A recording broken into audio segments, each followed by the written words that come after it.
Salut à toi et bienvenue dans cette nouvelle vidéo. Et alors aujourd'hui on se retrouve pour une vidéo très importante puisqu'on va parler du token d'Eigenlayer. Alors tu l'as certainement vu passer, l'airdrop d'Eigenlayer a été annoncé la semaine dernière et il a beaucoup déçu. On en avait parlé dans une des dernières vidéos, mais depuis la team a fait une nouvelle annonce et a un peu modifié la distribution du token, donc on en tiendra compte un peu plus tard dans la vidéo. Mais maintenant que l'émotion est pour tomber, on va pouvoir essayer de comprendre ce qu'est le token Eigen et à quoi il sert. Parce que c'est très loin d'être un simple token de gouvernance comme ce qu'on voit d'habitude chez la plupart des projets qui font un airdrop. En fait, même le token Eigenlayer est certainement l'un des plus originaux que j'ai vu sur les dernières années. On n'est pas du tout sur un énième token de gouvernance, on va même beaucoup plus loin qu'un simple jeton de staking. En fait, c'est même la vidéo qui a été la plus compliquée à écrire, puisque le white paper de Sriram est hyper dense et il est écrit dans un style très académique et pas du tout accessible. Donc, pour tout résumer en une phrase, le jeton d'Eigenlayer a pour objectif d'être un token universel de staking pour lutter contre les fautes intersubjectives attribuables. Bon, évidemment, c'est pas parce que c'est compliqué que c'est forcément bien, et comme en ce moment la majorité des jetons qui sortent avec une grosse valuation sont parfaitement inutiles, on a des raisons de se méfier de ce nouveau token et on va chercher à voir s'il est vraiment pertinent pour l'écosystème d'Eigenlayer. Donc premièrement on va parler du fonctionnement technique du token Eigen et de son rôle dans l'écosystème. Ensuite on va revenir sur tout ce qui est tokenomics, airdrop, roadmap. Et à la fin de la vidéo on va essayer d'établir quelques scénarios de prix pour qu'on puisse avoir des idées sur l'avenir du token. Depuis l'annonce de l'airdrop on a vu pas mal de moqueries sur Twitter, pas juste sur le côté airdrop mais aussi sur le token en lui-même. Faut dire qu'Eigenlayer a sorti un white paper de 47 pages absolument imbuvable, donc fallait être vraiment très motivé pour aller jusqu'au bout. Le white paper introduit beaucoup de concepts nouveaux et fournit énormément de détails, mais bon, quand on aime on compte pas, donc je l'ai lu pour toi, et aujourd'hui on va voir ensemble l'utilité réelle du token d'Eigenlayer. Moi c'est Ristaker et sur cette chaîne on parle des protocoles émergents et de comment bien les farmer, et notamment l'écosystème Eigenlayer. Alors oublie pas de laisser un like et de t'abonner, et on passe au cœur de la vidéo. Alors pour commencer, faut bien le dire, le jeton Eigen n'est pas un énième jeton de gouvernance.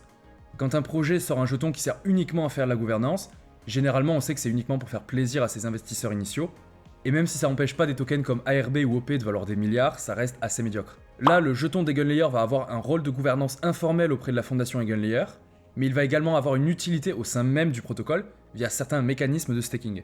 Si on veut le définir de la manière la plus complète possible, on peut dire que le token Eigen est un jeton de travail intersubjectif universel, capable de forker en disposant d'une représentation solide. Bon, ça ressemble à quelque chose de très compliqué, donc on va revenir sur chacun de ces termes, et ça nous permettra de comprendre le fonctionnement du token dans son entièreté.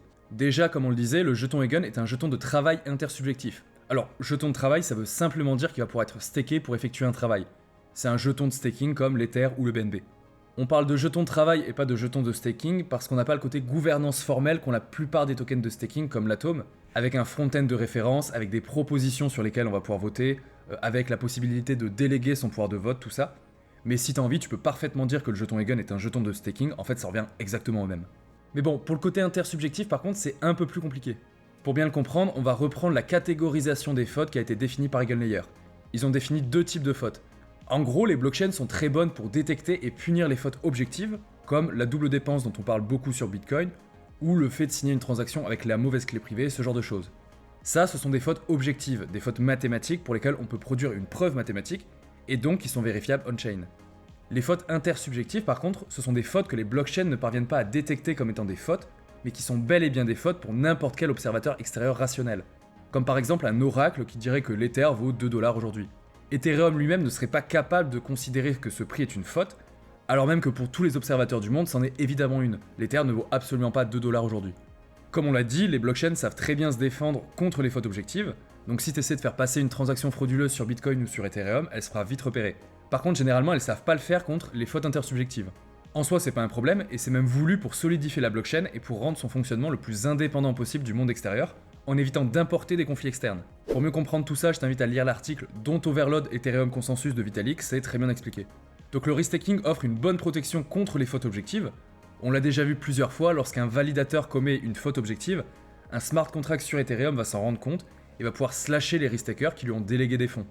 Les fautes objectives sont donc des fautes mathématiques qui sont prévues par l'AVS, qui a préalablement rédigé une sorte de mode d'emploi sous la forme d'un smart contract, qui permet de prouver l'erreur et donc de slasher le validateur coupable. C'est le grand principe du restaking tel que conçu par Eigenlayer. Mais en fait le problème c'est que beaucoup d'AVS vont aussi avoir besoin de se défendre contre les fautes intersubjectives. Si on construit une L2 comme Ethereum, a priori on va pas en avoir besoin puisque les règles de l'AVS n'impliqueront pas de slashing pour des fautes non prouvables mathématiquement. Mais en fait la plupart des cas d'usage les plus pertinents pour un AVS vont à un moment ou l'autre devoir se défendre contre ces fautes intersubjectives. C'est le cas par exemple de la data availability. Si on veut construire une couche de DA sur Eigenlayer, et c'est un sujet dont on a énormément parlé sur la chaîne récemment, on doit faire attention à un type d'attaque qu'on appelle le data withholding, qu'on peut traduire par rétention de données en français. En gros, les nœuds complets du réseau vont refuser de retourner les informations qu'on leur a confiées, et donc c'est très problématique si les nœuds qui participent à l'attaque deviennent trop nombreux. Aux yeux d'un observateur extérieur, c'est bel et bien une faute, mais ça n'est pas une faute qu'on peut prouver mathématiquement sur Ethereum puisqu'il n'y a rien à transmettre à Ethereum. Donc en fait, ça rentre pile poil dans la définition de ce qu'est une faute intersubjective, et le restaking n'est malheureusement pas capable de lutter contre ça. EigenLayer a donc réfléchi à un second mécanisme qui permettrait de se défendre contre ces fautes intersubjectives. Ce mécanisme est un mécanisme de staking qui est différent du restaking, et qui s'appuiera pas sur du slashing mais sur un système de fork qu'on verra tout à l'heure.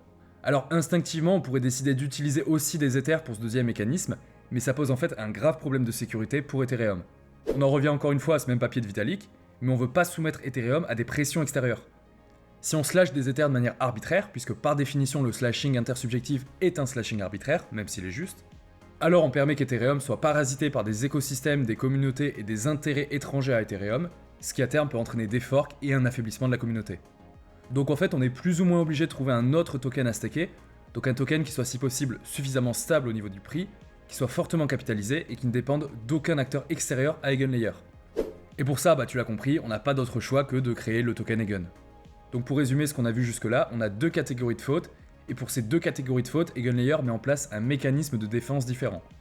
Pour les fautes mathématiques ou les fautes objectives qui sont prouvables via un smart contract sur Ethereum, on va utiliser le restaking, c'est ce sur quoi EigenLayer a travaillé jusque-là, et pour les fautes subjectives qui sont non prouvables sur Ethereum, on va utiliser le staking de jetons Eigen.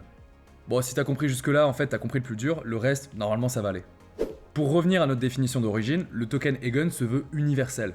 Pour comprendre ce que ça veut dire, on va revenir à la base du staking et du restaking. Lorsqu'on crée un jeton de staking, on crée un actif financier qui est entièrement dédié à une activité de staking spécifique. Pour l'Ether par exemple, ça va être du staking sur Ethereum dans le but de protéger Ethereum. Pour l'Atom, ça va être du staking sur Cosmos afin de sécuriser les AppChains. Pour l'Avax, ça va être du staking sur Avalanche afin de sécuriser les subnets, etc. Le grand principe d'EigenLayer, c'est justement de prendre un jeton de staking comme l'Ether, qui est spécifique à une seule utilisation, et de le rendre universel. Avant EigenLayer, l'Ether ne peut être staké que sur Ethereum, mais après EigenLayer, il peut se staker non seulement sur Ethereum, mais aussi sur n'importe quel projet via le restaking. Ça fait donc de l'Ether un jeton de staking universel, qu'on va pouvoir staker pour plein de protocoles différents, et qui va pouvoir servir à protéger ces protocoles des fautes objectivement attribuables dont on a parlé précédemment.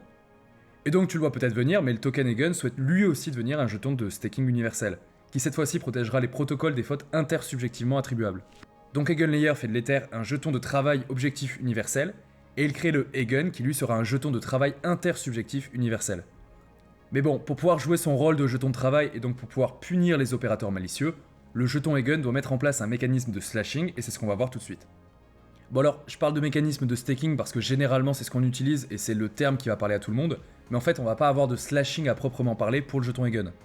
En réalité, le token Eigen a été conçu pour être forkable, et c'est en forkant qu'on va punir ceux qui attaquent un AVS. C'est assez différent de ce dont on a l'habitude, puisque déjà c'est pas du slashing, mais aussi parce que habituellement lorsqu'un projet lance son jeton, celui-ci est fixé, il changera pas. Si bien que lorsqu'on veut modifier ses caractéristiques, on doit créer un nouveau jeton et permettre aux gens d'échanger l'ancien pour le nouveau. Là, le fait que le Eigen soit forkable est intégré au sein même de son mécanisme de fonctionnement, et en fait c'est quelque chose qui n'a jamais été vu jusque-là. Bon, en fait on a quand même eu le jeton REP, donc le jeton d'Augure qui fonctionnait sur un mécanisme similaire.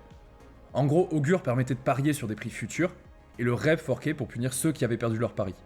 Bon d'ailleurs aujourd'hui c'est un projet qui est complètement mort, mais de toute manière la comparaison s'arrête là, puisque le REP était un token qui était spécifique à Augure, il servait uniquement à ça, alors que le token d'EigenLayer serait un jeton universel, qui pourrait être utilisé par n'importe quel protocole. Et pour revenir sur le jeton Eigen, on va donc créer un jeton forkable. Alors en réalité c'est une mesure extrême qui a priori ne devrait être utilisée que dans de très rares occasions. Le slashing c'est déjà assez rare sur Ethereum, alors le fork du token Eigen ça doit être vu carrément comme une bombe atomique. L'intérêt c'est de l'avoir pour faire peur à tout le monde, mais on préfère ne pas avoir besoin de s'en servir. Sauf qu'avant de parler du fork en lui-même, on doit comprendre ce que forker un token implique. Le token Eigen c'est juste un jeton ERC20, donc c'est le format habituel des tokens sur Ethereum. Quand on va forker ce token, on va devoir créer un autre jeton ERC20 avec les mêmes caractéristiques, mais en enlevant les jetons qui sont délégués à l'opérateur coupable, donc c'est ça la punition. Mais du coup on se retrouve avec deux tokens ERC20 quasiment identiques, donc premièrement comment est-ce que la communauté doit choisir la véritable version, et ensuite est-ce que ça risque pas de poser d'énormes problèmes en DeFi? Parce que oui évidemment le jeton Eigen a vocation à être un actif qu'on pourra utiliser en DeFi pour faire plein de choses, un peu comme le token d'AAV ou d'Uniswap aujourd'hui. Mais imagine que tu déposes de la liquidité en token Eigen sur AAV et que tu fasses un emprunt. Si demain on fork le token, alors celui que tu as déposé sur AAV ne vaut plus rien, et tu te fais liquider instantanément. Donc on veut que le token Eigen soit utilisable par des protocoles de DeFi sans que ceux-ci aient besoin de le traiter différemment de tous les autres tokens. Pour ça, on va introduire un mécanisme de représentation solide. Là, on entre dans quelque chose d'inédit, mais je trouve le terme très bien choisi. En gros, on va avoir 2 tokens. Le premier qu'on va appeler le Eigen, donc c'est un jeton qui ignorera complètement toutes ces histoires de fork. On peut aussi l'appeler le Eigen isolé parce qu'il est isolé du mécanisme de staking. C'est simplement un jeton ERC20 qu'on pourra utiliser en DeFi, donc là on va pouvoir faire du lending dessus sans problème. Le deuxième token, c'est le B-Eigen pour Backed Eigen. Ce jeton, c'est le fameux jeton de staking qu'on va pouvoir forker pour punir les attaquants. Entre les deux, on aura un système de wrap and wrap pour passer à tout moment de l'un à l'autre avec un ratio de 1 pour 1. Donc si tu as 500 B-Eigen, à n'importe quel moment, tu peux les wrapper en 500 jetons Eigen qui seront utilisables en DeFi et inversement. En fait, c'est un peu comme l'Ether aujourd'hui. On a le coin Ether qui permet de faire du staking, mais comme tu le sais, l'Ether pur n'est pas un jeton ERC20, donc il n'est pas compatible avec la DeFi. Donc à côté de ça, on a créé le token ERC20 qu'on appelle le Wrapped Ether, et lui, on peut l'utiliser en DeFi. Donc voilà, ça c'est pour la représentation solide du token Eigen. Et donc, comment ça se passe concrètement quand on veut forker le jeton ? Eh bien, lorsqu'un opérateur commet une attaque envers un AVS, les autres participants vont pouvoir se liguer contre lui et créer une nouvelle version du token Eigen, mais dans laquelle le fautif n'a plus ses tokens. C'est une sorte de tribunal qui intervient après la faute commise et qui est capable d'infliger une grosse amende au coupable. Et on peut même imaginer qu'à l'avenir, une partie du montant de l'amende soit en fait utilisée pour dédommager les AVS concernés et leurs utilisateurs. Donc, admettons qu'un opérateur commette une faute grave envers un ou plusieurs AVS. Un challenger va créer un fork, c'est-à-dire une nouvelle version du token B-Eigen au format ERC20. Bon, pour que ce soit plus clair, on va dire que l'ancienne version s'appelle le B-Eigen 1 et que la nouvelle s'appelle le B-Eigen 2. Dans cette nouvelle version, donc le B-Eigen 2, on va supprimer les jetons du coupable, donc si le fork est accepté par la communauté en tant que version canonique, le coupable a bel et bien perdu ses tokens. Évidemment, pour publier son fork, le challenger doit brûler une petite somme en B-Eigen 1, ce qui fait que si le fork n'est pas accepté par la communauté, il a perdu un peu d'argent. En fait, ça permet juste d'éviter que tout le monde s'amuse à lancer des forks à droite à gauche alors qu'on n'en a pas du tout besoin. Et donc, que le challenge soit accepté ou non, le fork sera un événement déflationniste, puisqu'on va brûler des B-Eigen. Cette déflation va venir indirectement récompenser les votants, puisqu'ils auront payé un peu de frais on-chain. Quoi qu'il en soit, dans les deux cas, ceux qui hold du Eigen normal ne seront pas affectés, ce jeton-là est insensible au fork et c'est là tout l'intérêt de la représentation solide. Le mécanisme qui permet à la communauté de se mettre d'accord sur la vraie version du B-Eigen est globalement assez simple. Lorsqu'un challenge est déclenché, les holders du token vont pouvoir choisir la version du B-Eigen qui leur semble juste, c'est un peu comme un vote. À la fin de la période de challenge, le jeton avec le plus de votes est considéré comme le B-Eigen canonique, et alors il devient le seul à pouvoir être unwrappé en Eigen isolé. L'autre n'a plus aucune valeur, donc le coupable a bien été puni et a perdu de l'argent. Évidemment, pour empêcher que le coupable puisse unwrapper ses B-Eigen 1 en Eigen isolé avant la fin du vote, on a une période d'unstaking qui est assez longue sur Eigen puisqu'elle est de 24 jours. Donc ouais, en fait, ce délai de 24 jours qui semble un peu long pour beaucoup de gens, ça vient bien d'une nécessité technique du protocole. En très simplifié, on peut le voir un peu comme un vote lors du passage des anciens francs aux nouveaux francs. Si on accepte de passer aux nouveaux francs, alors tout le monde va voir sa banque pour échanger ses anciens francs contre des nouveaux francs, sauf les coupables auxquels on interdit de récupérer des nouveaux francs. Bon, tout ça, ça reste de la théorie, puisque dans les faits, le jeton Eigen devrait être construit en 3 phases. La première phase concerne la construction du mécanisme à 2 tokens, donc Eigen et B-Eigen.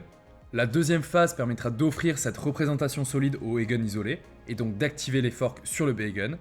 Et enfin, la troisième phase permettra à EigenLayer de s'émanciper du conseil de sécurité centralisé qu'il gouverne aujourd'hui. On peut également imaginer qu'on aura des versions LST du jeton d'EigenLayer, comme du ST-Eigen par Lido ou du E-Eigen par Etherfi. Alors techniquement, c'est peut-être un peu plus compliqué à mettre en place que pour l'Ether, mais ça va quand même pouvoir se faire. Et moi, en tant que gros utilisateur de la DeFi, je vais avoir très envie de déposer des ST-Eigen sur Aave pour emprunter des stablecoins. Bon, ce nouveau token, c'est très bien, mais est-ce que c'est vraiment une bonne nouvelle pour Ethereum ? Est-ce que ça rend pas le restaking un peu inutile au final ? Alors non, ça rend pas le restaking inutile, puisque le restaking et le staking de jetons Eigen sont bien deux mécanismes différents qui ne corrigent pas les mêmes fautes. Au niveau de la complémentarité entre Ethereum et EigenLayer, le restaking avant et la sortie du jeton Eigen maintenant vont venir renforcer l'effet de réseau d'Ethereum, tout simplement parce qu'ils vont faire de l'Ether un jeton universel de staking pour plein de protocoles. Jusqu'à EigenLayer, le staking d'Ether servait à sécuriser des protocoles qui étaient limités par le VM et par les paramètres d'exécution d'Ethereum. Donc parmi les plus connus, on peut citer Aave, Tornado Cash ou les CryptoPunk, ou encore des choses plus récentes comme Maple et Ethena. Alors sur le papier c'est très bien, mais on rencontre très rapidement des limitations techniques. EigenLayer vient lever toutes ces limitations techniques en même temps. Si tu veux construire un bridge, tu peux. Si tu veux construire une layer 2, tu peux. Si tu veux construire un NAG layer, une couche de DA ou un oracle, bah tu peux aussi. C'est pour ça que je suis plus bullish que jamais sur Eigenlayer. En fait, à mes yeux, c'est la plus grande ouverture à l'innovation de l'histoire de la crypto. Grosso modo, ils prennent la couche de consensus la plus solide, donc celle d'Ethereum, ils permettent à n'importe qui de venir construire n'importe quoi dessus, sans être limité par l'EVM, la couche d'exécution, etc. Et avec l'avènement du jeton Eigen, ils le font sans mettre en danger Ethereum. Parce que c'est ça le vrai intérêt du jeton Eigen, c'est une réponse directe aux inquiétudes de Vitalik et des Ethermaxi, et la sortie du token Eigen va permettre de faire fonctionner Eigenlayer tout en protégeant Ethereum des problèmes extérieurs. Bon, en fait, le jeton Eigen a aussi un second intérêt, puisque jusque-là, Eigenlayer a de la hype, donc les jetons s'attendent à des airdrops et donc ils restack hyper facilement. Mais si dans un an la hype est passée, le coût du capital sera plus élevé, puisque les gens auront vendu leurs Ethers et voudront plus les avoir sur Eigenlayer. Et en fait, si c'est le cas, les AVS auront beaucoup moins de sécurité économique à portée de main. Et si le jeton Eigen suit le comportement de la majorité des jetons de staking, on aura peut-être 50 ou 60% de la supply stakée, donc ça fait une grosse poche de capital supplémentaire dont les AVS pourront bénéficier. Ça rend le fonctionnement des AVS moins cher et plus intéressant pour les clients qui souhaiteront en construire pendant le prochain bear. Donc double effet positif, le Eigen protège Ethereum des AVS et des opérateurs malveillants, et il permet aux AVS honnêtes de se lancer pour moins cher. Bon, donc tout ça c'est le fonctionnement technique du jeton Eigen, mais qu'est-ce qu'il en est des annonces récentes et des tokenomics? Je tourne cette vidéo quelques heures après le claim du 10 mai, donc le FUD s'est beaucoup calmé, et on sait qu'on a une allocation minimale de 110 tokens par adresse. Bon, perso, je trouve pas ça très juste, parce que ceux qui ont vraiment pris le temps de farmer et qui étaient très early seront pas beaucoup plus récompensés que les gros touristes qui sont arrivés les mains dans les poches en février. Mais bon, c'est le jeu et je pense pas que les mecs reviendront dessus. Sinon, ce qui a fait beaucoup grincer des dents, c'est la géorestriction pour le claim, puisque le site est inaccessible depuis plein de pays, donc notamment la Russie, la Chine et les États-Unis. Évidemment, la team fait ça pour pas avoir d'ennui, mais c'est pas très sympa, d'autant plus qu'ils ont mis en place des défenses contre les VPN. J'ai vu des stratégies à droite à gauche sur Twitter. Bon, moi je suis pas concerné donc j'ai pas passé plus de temps que ça là-dessus, mais normalement t'as des manières de t'en sortir même si t'es concerné. Bon, sinon côté tokenomics, on l'avait vu à l'époque, mais du coup ça a un peu changé. On part toujours avec une supply initiale de 1,673 milliard de tokens. C'est une supply qui est plutôt petite puisqu'aujourd'hui la plupart des tokens sortent avec une total supply de 10 milliards.